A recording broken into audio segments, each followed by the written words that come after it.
In D2L, you can use groups within a course to limit or divide access to discussions, Dropboxes, or other types of content. In this video, I show you how to create groups and enroll students within those groups. I'll start by clicking Edit Course on the right end of the navbar. And then I choose Groups. In a course, it's possible to have several sets of groups called categories. Think of these as different arrangements of your students into groups. Perhaps for one assignment, you've assigned 20 students to 5 groups of 4. But for another class activity, you'd like to have the same students grouped into 2 groups of 10 each. For most classes, the professor probably only wants a single category or set of groups, but the option is here for more. I'll create a category by clicking the blue New Category button.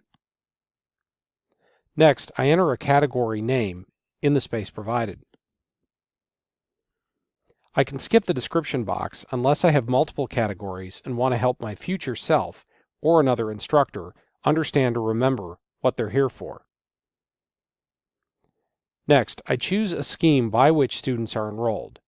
You can manually enroll students into groups themselves, have them randomly enrolled according to a fixed number of students or groups, or even let students self-enroll up to a deadline.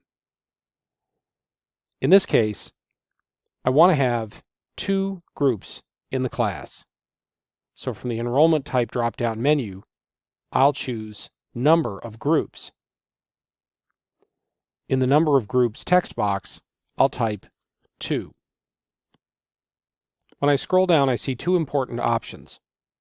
One is to let D2L auto-enroll my students into the groups.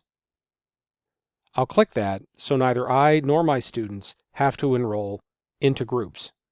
D2L will try to populate each group equally, with the understanding that a group might have one more than the others if the total enrollment for the class is an odd number. I'll also leave checked Randomize Users and Groups. That means D2L doesn't simply choose students for each group at a regular interval going down the class list. Lastly, if I want, I can have D2L set up Dropboxes and discussions for each group. But in my case, I want to organize a series of discussions separately, and I can assign them to groups later on in a couple of different ways. So I'll click the blue Save button, and D2L creates, and in my case populates, the groups with enrollments. I can verify this by going to the class list, and from the View By drop-down menu, choose Groups and click Apply.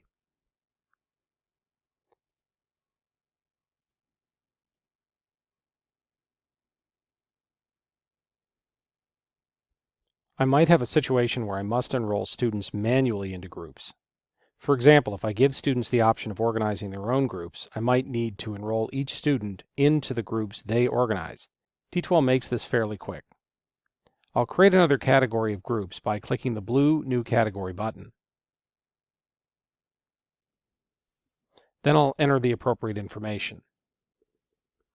From the Enrollment Type drop-down menu, I'll choose, or in this case leave chosen, Number of Groups, No Auto-Enrollments.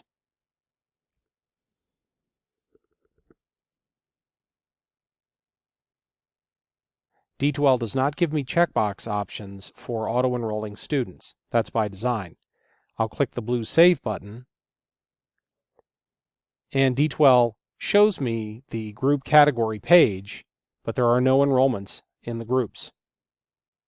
To make the enrollments, I'll click on a group, in this case Group 1, and then click Enroll Users. In the following screen, D2L shows me an abbreviated version of my class list with students, their last name, first name, and username, and a drop-down for the groups that are in this group category. So for Group 1, I'll check the box next to any students that should appropriately be in Group 1. I'll click Save, and then I'll go on to Group 2 by clicking Group 2 in the list. Click Enroll Users. Group 2 is displayed in the Display drop-down menu, and I'll choose the users that should be in Group 2. And lastly, I'll populate Group 3 with the remaining student. So now I have a similar situation as with my previous group category, but in this case, I assign students to these groups manually.